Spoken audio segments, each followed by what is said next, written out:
Have you ever driven into the eye of a storm? Well, that's what you're doing if you take these guys that we're going to talk about. Producer.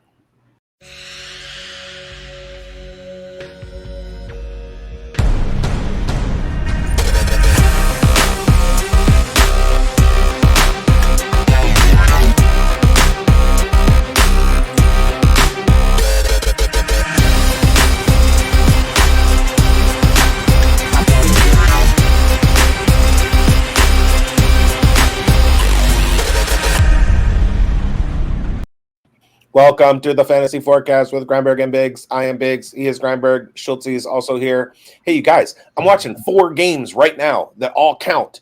What's up, everybody? Welcome to the show. It's a new week. We are right on the precipice of the 2025 NFL season, but drafts are still going on. There will be drafts this weekend. There are going to be ESPN drafts over the course of the next week, and you're going to want to have all of the knowledge that you can.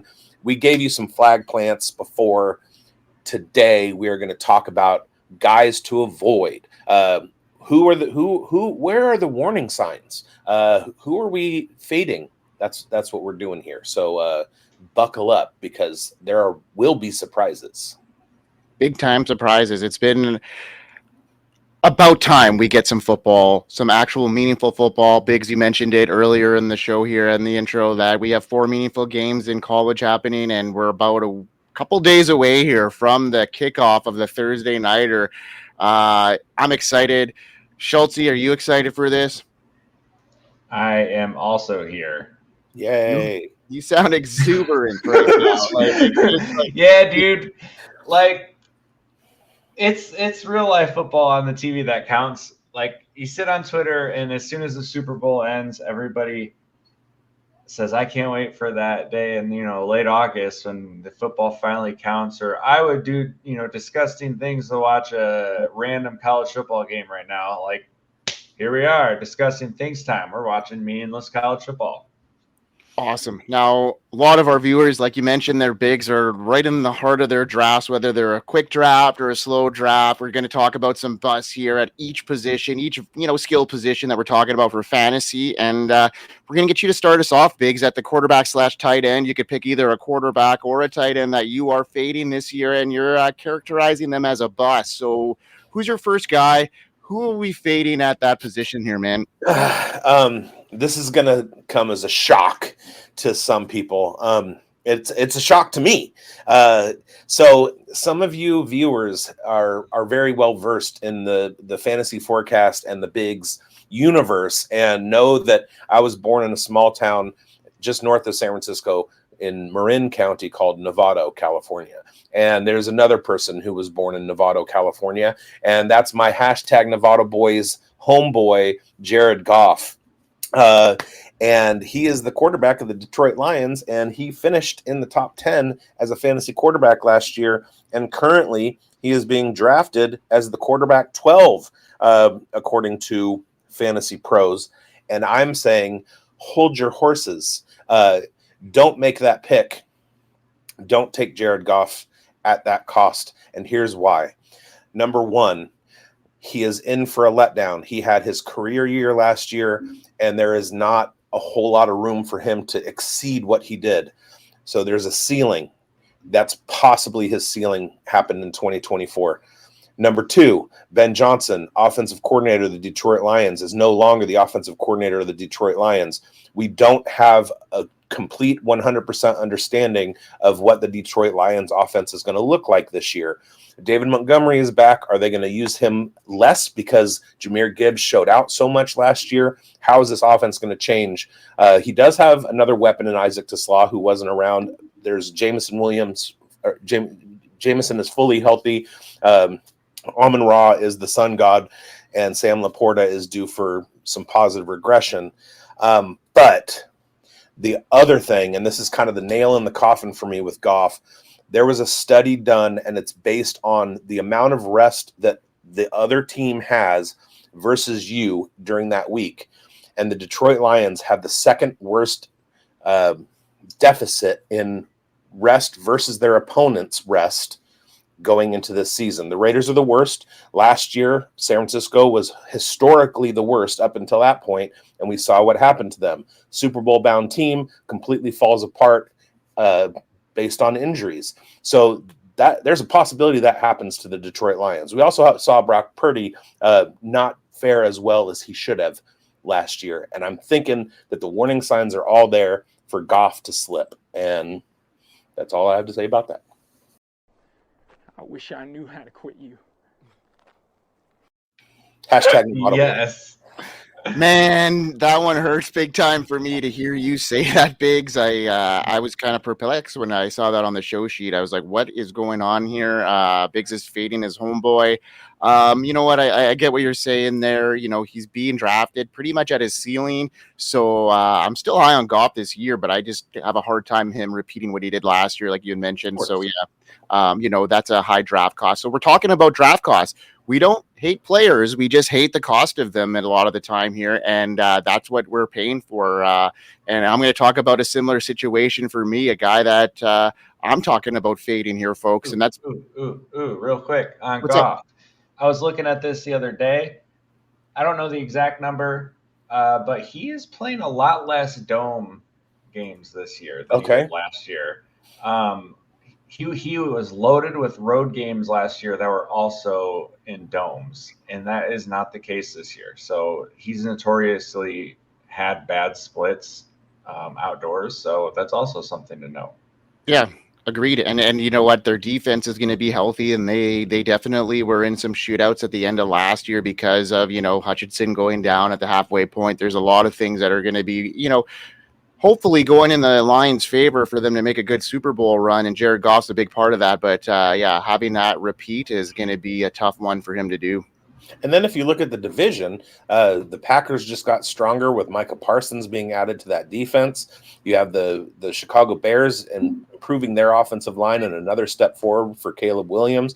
The Vikings are, you know, they aren't going to lose a step, and they're going to have TJ Hawkinson for the whole year. They've got Ty Felton to step in for Jordan Addison while he's on a suspension.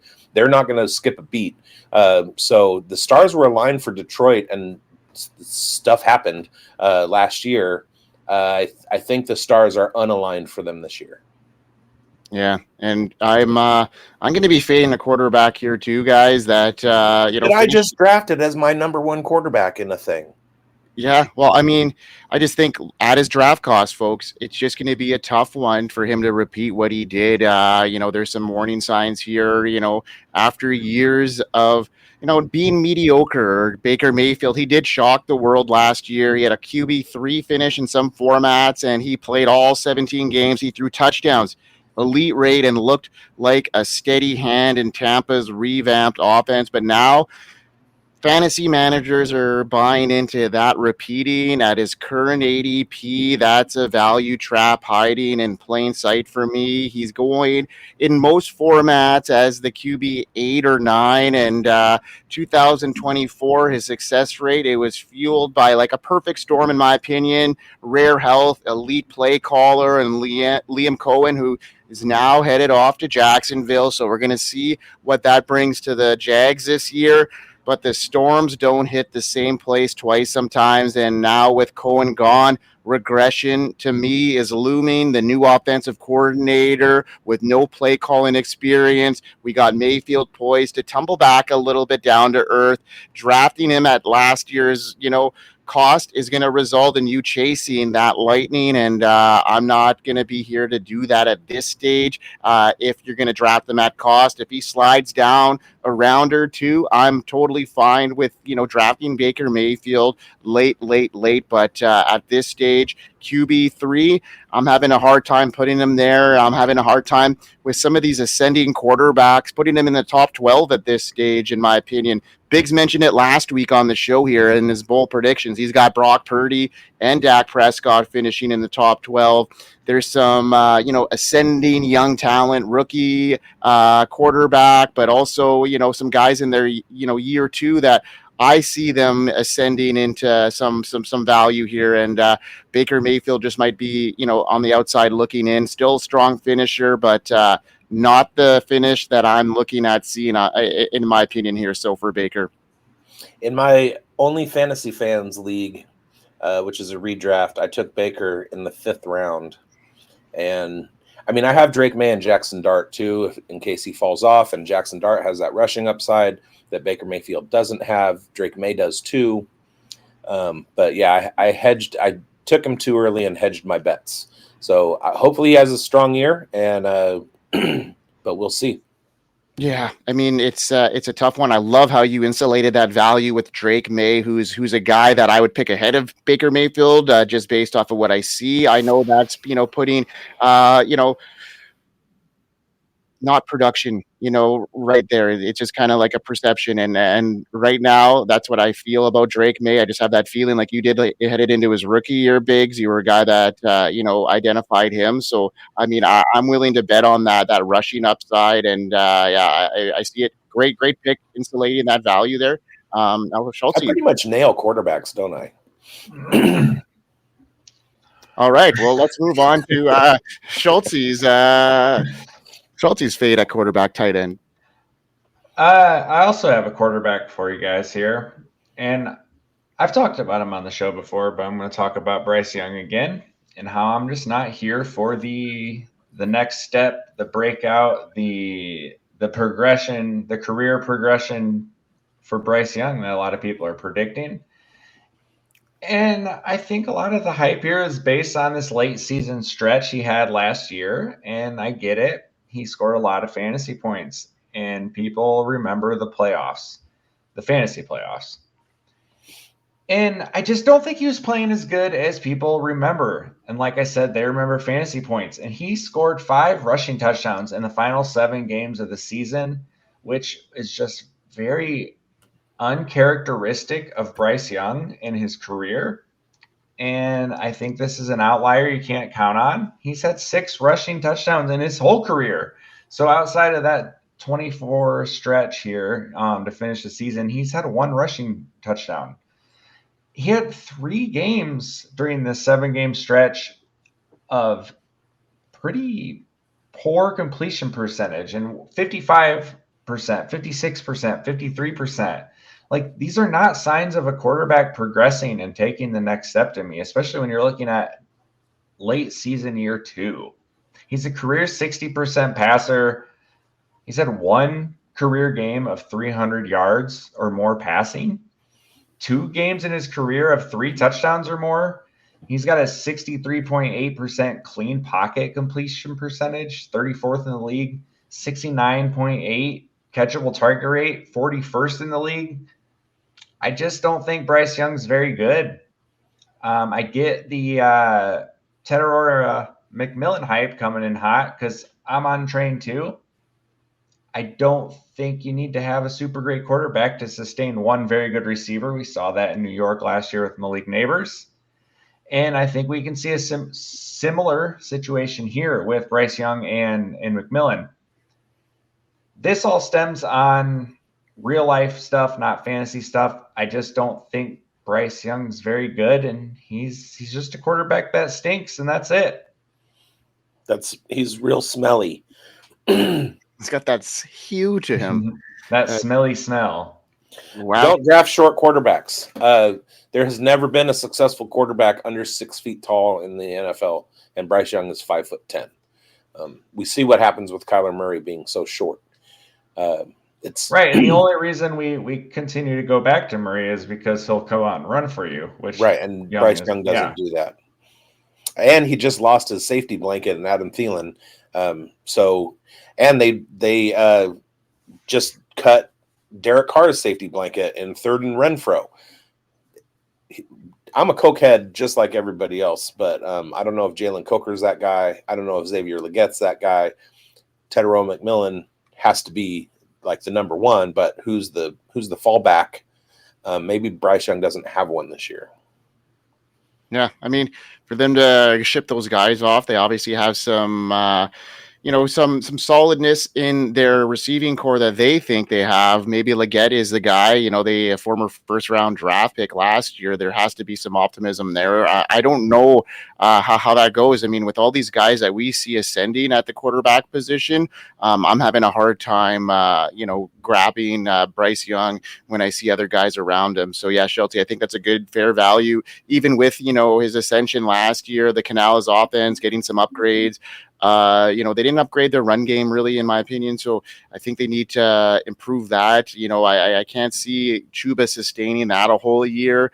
They did bring in Rico Dowdle, but it's not a great, backfield to help sustain a young quarterback like that. So I'm looking at your fade as a good one there. And we can kind of take the Micah Parsons trade. Never underestimate the stupidity of an NFL front office. There you have it. Yes. Okay. Well, Schultzy, let's hear about our community and what's going on at the FSAN headquarters. We are here. FantasySportsAdvice.com, offering the best fantasy sports social media platform. Why join endless Discord communities or the trolls of Reddit? Fantasy Sports Advice is a community designed to help you win with 24/7 support. Go to FantasySportsAdvice.com and become a pro member for unlimited access. Again, go to FantasySportsAdvice.com today. Hopefully you already listened to our call to action and signed up for the pro membership, so you got into our jersey leagues. My JSN jersey league is currently drafting. Also go to the merch store and pick up some cool threads. I'm trying to get my Body by Bigz logo with the football, the martini, and the hamburger. I'm currently trying to get Amber to make that into a t-shirt and throw that up on the merch store. Actually, Amber is pretty busy making her customized bigz shirt, actually, that we've got planned for you as a perfect launch. It's going to be the wrecking ball, bigz on a wrecking ball, swinging from one end to the other. I'm almost healed, by the way. Yeah. I hope you're doing good. He's off the crutches. We're ready to go for our bust at the wide receiver position. Overhyped wideouts in danger of drowning in target competition or declining efficiency. I've got one of those, and his name is Jerry Jeudy. All right. How do I frame this correctly? Cedric Tillman is the best wide receiver on the Cleveland Browns. Jerry Jeudy is not. When Cedric Tillman was hurt last year, Jerry Jeudy had a rise in his target share. When he and Cedric Tillman were on the field at the same time, Cedric Tillman was the dude, and he was scoring tons of fantasy points. David Njoku takes targets away too, and who's going to be throwing him the ball? Joe Flacco? That's fine. Anything happens to Flacco, we're looking at Dylan Gabriel.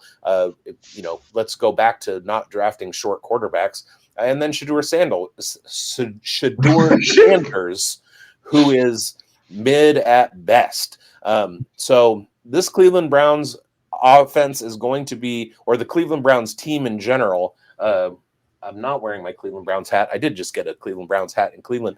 But anyway, this Cleveland Browns team is going to be in a sprint against New Orleans to see who gets the number one pick in the 2026 draft. And the only piece of this offense that I want a part of right now is Cedric Tillman. I'm not huge on Jerome Ford. That running game, I don't know what's going to happen. They haven't. Quinshon Judkins isn't even under contract yet. Dylan Sampson is very young and very small. We don't know what he's going to be able to do. So many questions with this Browns offense, and Jerry Jeudy is not the answer. So I have 0 Jerry Jeudy shares this year. Yeah, it's an interesting situation. I dipped in a little bit there at the end when I found out that Flacco was going to be there. I liked what I saw with them, last year at the end. But I'm here with you there, Biggs, with Tillman there, Njoku being healthy as well is a target hog there. In my opinion, I think he's the guy that they're going to be, really targeting in those kind of situations when they're falling from behind. So yeah, I mean, at his draft cost, there's a couple of guys around there that I'd much prefer. He's going around the same range, if not a couple of picks behind George Pickens. I'd be, all over George Pickens. If over Pickens.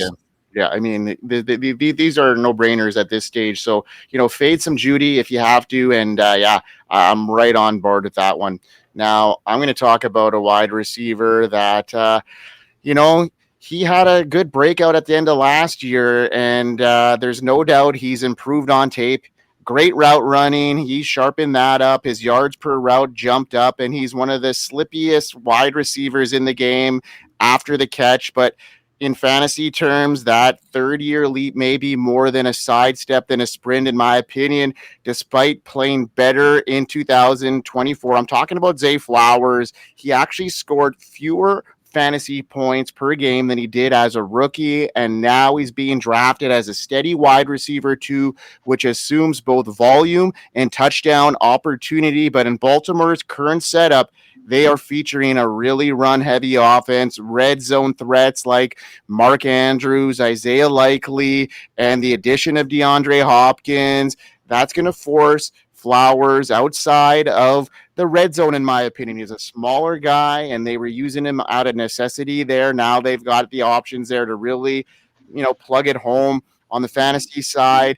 Despite better play, though, he's declined. And I'm looking at guys in that range, like the George Pickens, like the Tetaroa McMillans that we talked about previously. These guys are going in the same range, and I'm all over there in a situation that is, more run heavy. And Baltimore, their defense is formidable. It's even better than it was last year. So I think that they're going to be really concentrating on getting that AFC title, winning these hard-fought games. They're not going to be in less big shootouts, and Derrick Henry and Lamar Jackson are going to be running their way to potentially an AFC title here, and Zay Flowers will be more of a complementary piece to that game plan than more of a featured role. So I'm liking what I see there, but less of the ADP than anything here for Zay Flowers, guys. Yeah, I think Flowers, his ceiling is going to be drafting him as your wide receiver 4. If you already have, we're talking redraft. So if we're in round 5, round 6, and he's going right now, his ADP is wide receiver 27, which I think is a little bit high. I think if you go like RB heavy and then take 2 or 3 wide receivers in the 3rd, 4th, 5th round, and Zay Flowers is there in the 6th, I think that's an okay button push. But you're not going to be relying on him to bring that wide receiver 2 upside to the table. All right, Schultzy, let's get into your wide receiver bust. Yeah, for me, it's going to be DK Metcalf. Now he gets traded to the Steelers here, coming over from the Seahawks. And there's just nothing really good about this landing spot for fantasy football. You go to play with Aaron Rodgers, who probably on the last year of his career, who knows, we may get a second one here, but it's just not been great from Rodgers the last couple seasons. It's obviously not the Rodgers of old. And I just don't see him coming out here firing away a bunch of, 500-600 passes, loading it up to DK. Now, the biggest problem here, aside from the quarterback matchup, and I think this is a bigger problem, is he's now in an Arthur Smith offense that is typically a top 5 offense in rushing rate. I believe every year except for one of Arthur Smith's career of head coach or offensive coordinator, they have been top 5. And I just don't see that pairing well for DK. There's not a ton of target competition here. Well, I guess there's a little bit more with Jonnu now, but wide receiver-wise, there's not really. And that's really offset by opportunity, unfortunately. There's just not going to be a ton of opportunity. They're going to run the ball, and they're going to run the ball, and they're going to run the ball some more. And whether that's effective or not, who's to say, but that's just a ton of plays that you're just instantly eliminating DK from the picture, and I don't like that. He was wide receiver 32 last year, being drafted as wide receiver 20 right now, and I just can't get on board. That's a pretty big gap already, and I think we're paying for the DK of old the first 5-6 years of this guy's career. I see a big problem when we're coming from an offense who was a top 5 passing rate offense, and he was peppered with air yards, and he was peppered with deep targets, and we still saw a wide receiver 32 finish, and now we're moving to an offense who's going to be the complete opposite end of the spectrum they're going to be bottom 5 in passing.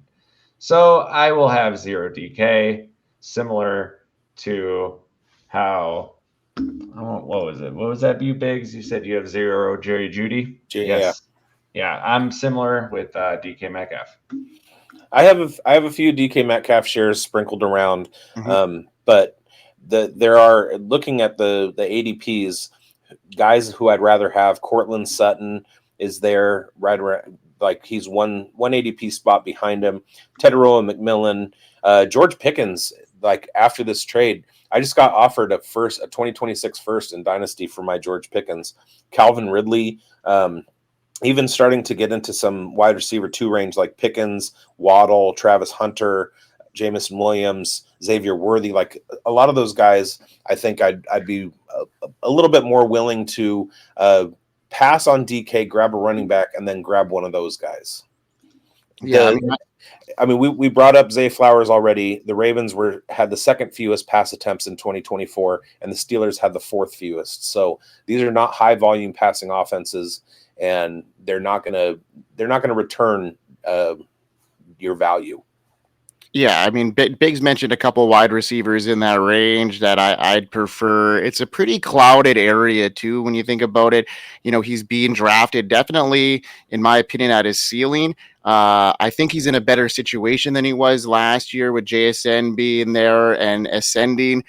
He was more of a complementary piece. With George Pickens gone, he's going to have all the target share that he's ever had, but at the same time in a low volume offense and with guys around that stage, I think he's definitely being drafted at his ceiling at this stage, where some people think that he's going to be spiking and I'm not on that value, especially at his ADP, like you mentioned, Schultzy. So some sprinkling there for me because of, I got him slipped away a bit, further down the ADP section. And I'm like, you know what, if I'm drafting him as my wide receiver 3, I'm okay with that because I think that he could turn, wide receiver 2 numbers, and I'm not making a huge gamble there. But if I'm drafting him as my wide receiver 2, I don't want anything to do with that.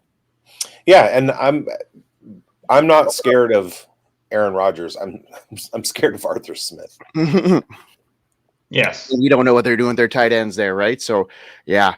But we do know what we're doing at the merch shop. Amber's worked really hard over the last little while. Bigz, what do we got going on there? Do we have any sort of discount codes or anything like that for our viewers? Yeah. If you go to the merch store and you type in our code Forecast15, right? That's it. Yeah, that's it, man. 15% off your merch order.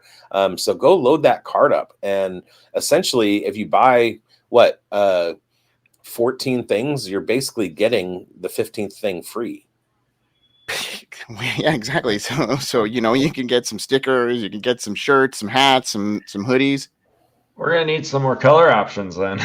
Exactly. Yeah, we're gonna have to get it all done. And don't forget the Dynasty Pulse merch as well. There's a slew of that on the merch shop as well. So be sure to check all our stuff out. And let's get on to our spotlight guys, our big time fades, our guys that we're fading at the most at the running back position, if you will. Now, Bigz, let's get into your guy.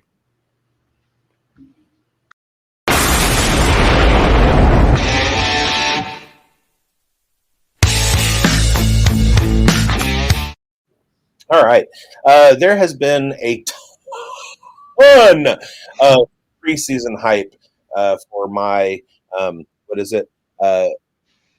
evacuate running back. The Washington Commanders just traded Brian Robinson away, and everybody is saying, "Oh, Ja'Cory Cross-Merritt, he's the dude, 7th round pick," and that's why they felt that Brian Robinson was expendable. But there's unfortunately a situation in Washington where Bill Cross-Merritt is not the running back 1. And he's not the running back 2. They have Austin Eckler, who is a year post-injury, so he should see an uptick in his efficiency, and he's also very skilled in the receiving game. And then Chris Rodriguez, the Washington Commanders watched him put up huge efficiency numbers in rushing yards per attempt over the preseason, and then in time last year that he was on the field. Chris Rodriguez is the guy to own in that Washington backfield. If you're fading Austin Eckler for age, Bill Krosky-Merritt does not deserve the hype. We've seen these stories happen every single year where somebody as a running back has a huge preseason and everybody starts talking about him. George Atkinson III did it for the Raiders quite a few years ago, and when he got cut, everybody was like, "Why did he get cut? He had like 300 yards in the preseason." Jacory Krosky-Merritt didn't have 300 yards in the preseason. He didn't even have George Atkinson III year, and he did make the team, but he's not gonna do it for you in fantasy. Now, if you're sitting around the last couple rounds of the draft, if you're on ESPN and you have your tight end and you have your defense, and Bill is still there, go ahead and take him, but do not draft him as a running back 1, running back 2, or flex. He's a bench player, and he's probably not even a waiver wire pickup at this point. So you're on the Bill. You're not on the Bill train, is what you're saying. I'm not. Everybody needs to calm down. Yeah, just he's putting some water on the Krosky-Merritt fire, which, you know what I mean? He's in a situation that's ambiguous. Like, I mean, it's good to get some shares of him if he ends up turning out, but I'm not putting draft capital. I saw him go in a redraft league in the 7th round, and to me, that is there's guys around there that are quite a bit better. You know what I mean? Like where he's going right now, he's going around guys that are established. You know what I'm saying? They're established guys that are in roles that are potentially sought out, like Tyrone Tracy. Yeah, maybe, you know, Scadabo was coming in, but, you know, he had a great year last year. So I'm going to probably bet on somebody that showed me already at this level, at this stage.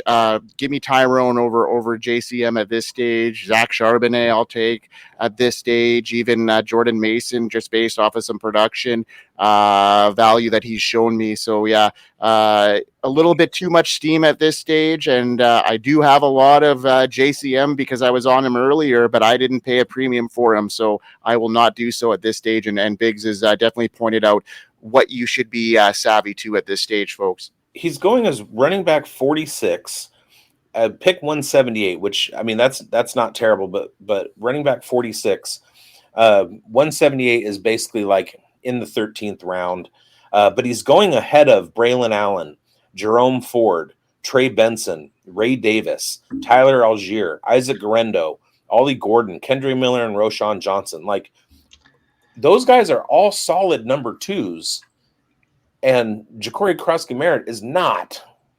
The thing I'd like to see is what's the ADP look like since the trade went down, because it's higher than 46 right now. Like, it's like that number is being pulled down by months of people drafting before the trade. So I'd like to see, like, I don't know where we could pull that. He's being drafted probably right now as a top 30 running back, like a plug and play RB2 flex guy. You know, like, so people are using him as their RB2, and like bigz mentioned, you don't draft him as your RB2 or your flex at this stage. You know, we haven't seen it yet. I'd much rather put my draft capital into a proven commodity at that stage. You know, based off of what I've seen, you know, this guy's a 7th round pick. We're not there yet. I mean, the Chiefs are the king of this late round running backs right now with Isaiah Pacheco and what he's done as a late round guy. So it's not out of the question that a 7th rounder can have a productive career or even be good in fantasy. But it's just not like you have to you have to buffer, you have to balance the preseason noise. And like, there's a thing here. Check the radar. Don't chase sunshine on draft day. Check the radar before you pick. Separate the signal from the noise. The noise is that Bill Krosky-Merritt is a revelation. The signal is, bro, he's RB3 in Washington. There you have it. All right, let's get into my spotlight here, Schultzy.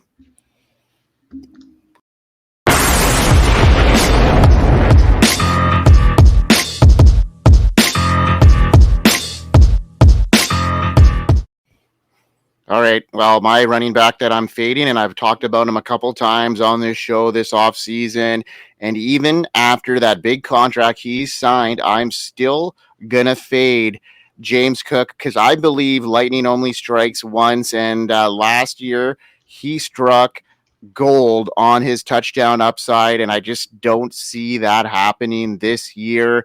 Those rushing scores, he led all running backs in fantasy points per carry, but underneath the highlight plays and box score glory lies a fantasy profile built on extreme efficiency, not sustainable volume. He's a talented runner. Don't get me wrong. He scored a lot of touchdowns inside the red zone, but outside the 5, and I just don't see that being sustainable for that offense. Buffalo's backfield still leans on a committee approach, whether we like it or not. Joe Brady, despite Cook's strides as a rusher, his usage on passing downs and short yardage remain inconsistent. I'm looking at Ray Davis having an expanded role this year, especially when you think of Josh Allen's running threat still being real. Cook is being drafted as a high-end RB2, but guys like Alvin Kamara, Kenneth Walker III, Breece Hall, and even rookie running back Trey Van Henderson, to me, offer steadier paths to good volume, good passing upside, and obviously scoring opportunities as well. That touchdown spike last year, I just don't think is going to be sustainable. 19 touchdowns, and he's only scored 6 the year before, so I see that coming down to maybe a middle part. I still see James Cook being a very good running back in 2025 and beyond, but at this stage, he's being drafted as his ceiling rather than his floor, and I'm looking to draft him on his floor. And to me, that's high-end RB2, not a low-end RB2 in my opinion, maybe like RB 15 to 18 range, and he's being drafted in a lot of leagues inside the top 12. So I'm out on that price tag with the guys that I mentioned. I'd rather have a little bit later on in the drafts. Yeah, I agree with you wholeheartedly on the James Cook. I did draft him ahead of James Conner,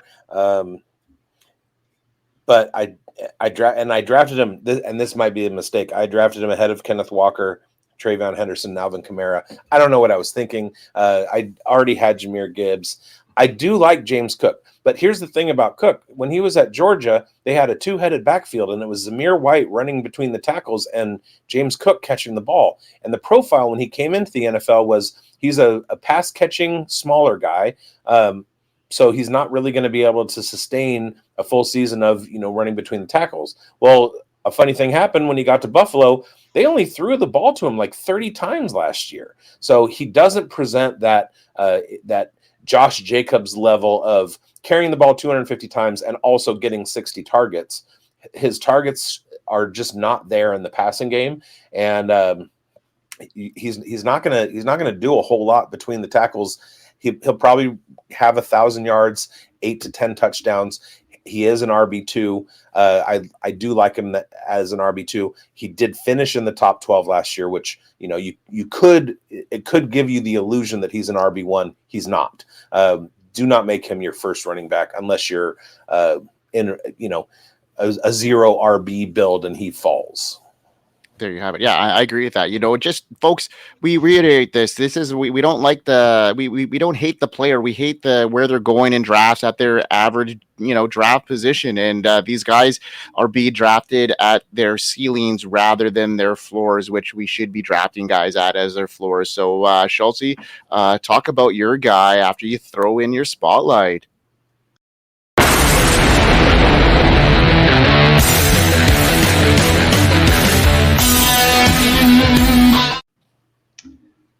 Okay, running back to avoid for me is going to be David Montgomery. Being drafted about running back 23 right now, and in his 2 years in Detroit, running back 17, running back 18.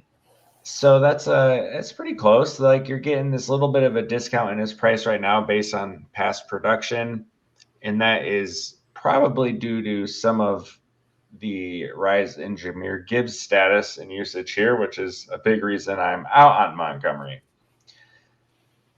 However, with that little bit of a price being discounted for him, I'm still out.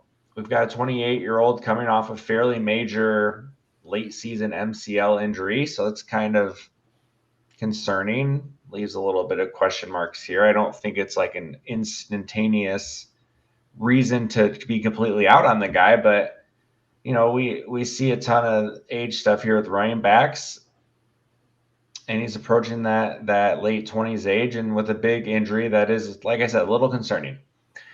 Also, like I said, this is really less to do with Montgomery and more to do with Jahmyr Gibbs. We saw Gibbs come down the stretch here last year and just absolutely just destroyed these last couple weeks in 2024 when Montgomery was out. He had 4 straight weeks of like mid-20 performances and higher, and exploded in week 18. 139 yards, rushing 3 touchdowns, 5 catches, catching or receiving touchdown. Like, this dude is absolutely electric, and I think you're kind of crazy if you think that they aren't going to make a legitimate effort to give him the ball more. And I think that's shown in the fact that their new offensive coordinator is making an effort to put both of these guys on the field at the same time more than we've seen in the past.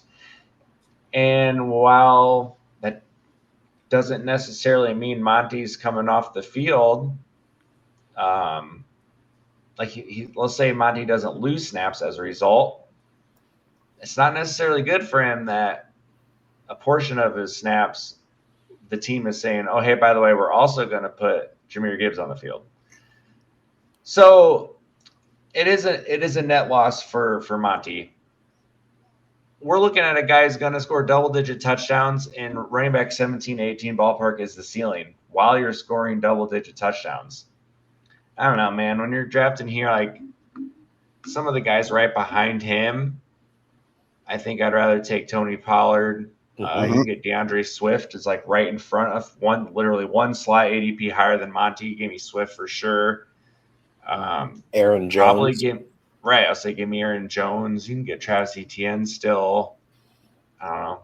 There's a handful of guys here I'd definitely rather take over Monty.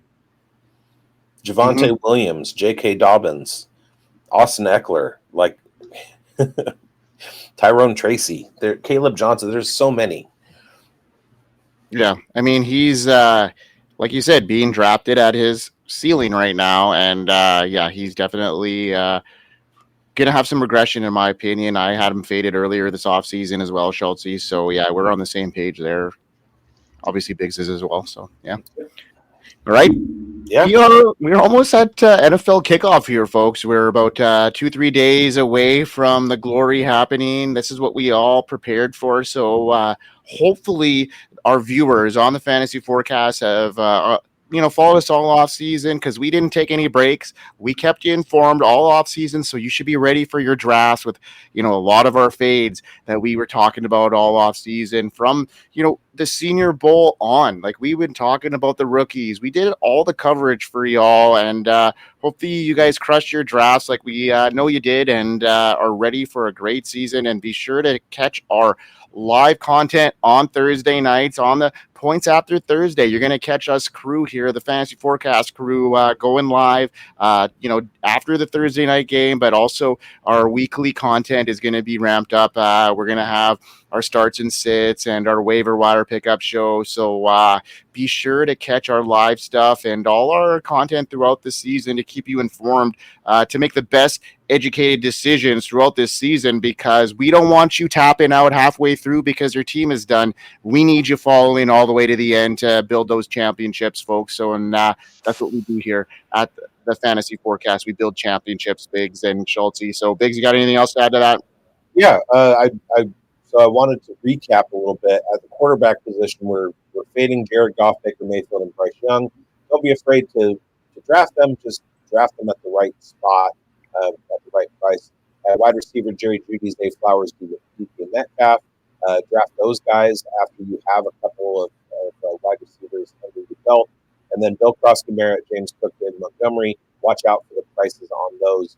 Don't chase sunshine on draft day. Check the radar before you pick.